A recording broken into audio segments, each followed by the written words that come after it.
আসসালামু আলাইকুম। আহমেদ ইনফো স্টোরে আপনাদেরকে স্বাগতম। আজকে আরেকটা নতুন ভিডিওতে আপনাদেরকে স্বাগতম। আজকে আপনাদের মাঝে উপস্থাপন করব বিশ্বের ৫ জন প্রভাবশালী ধনী ব্যক্তি। ১ নম্বর হলো এলন মার্কস। তিনি বিশ্বের ১ম ধনী ব্যক্তি, যার সম্পত্তির পরিমাণ ৩৪২ বিলিয়ন। তিনি টেসলা এবং স্পেস এক্সের প্রতিষ্ঠাতা। ২ নম্বর হলো মার্ক জুকারবার্গ, যিনি বিশ্বের ২য় ধনী। তিনি $২১৬ বিলিয়ন সম্পদের মালিক। তিনি হোয়াটসঅ্যাপ, ফেসবুক, এর মেটা এআই এর সিও।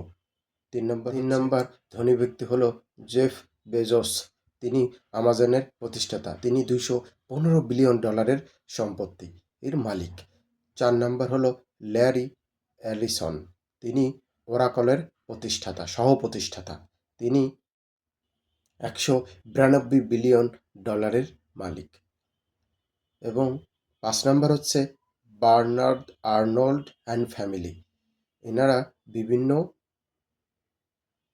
লাক্সারি প্রোডাক্টে ইনভেস্ট করে এবং ব্যবসা বাণিজ্য করে থাকে তার ফ্যামিলি, যার সম্পদের পরিমাণ $১৭৮ বিলিয়ন। এই ৫ জন ব্যক্তির কাছে পৃথিবীর প্রায় সম্পদের অধিকাংশের মালিক তারা। ধন্যবাদ। দেখা হবে আর অন্য কোনো ভিডিওতে। ভালো থাকবেন।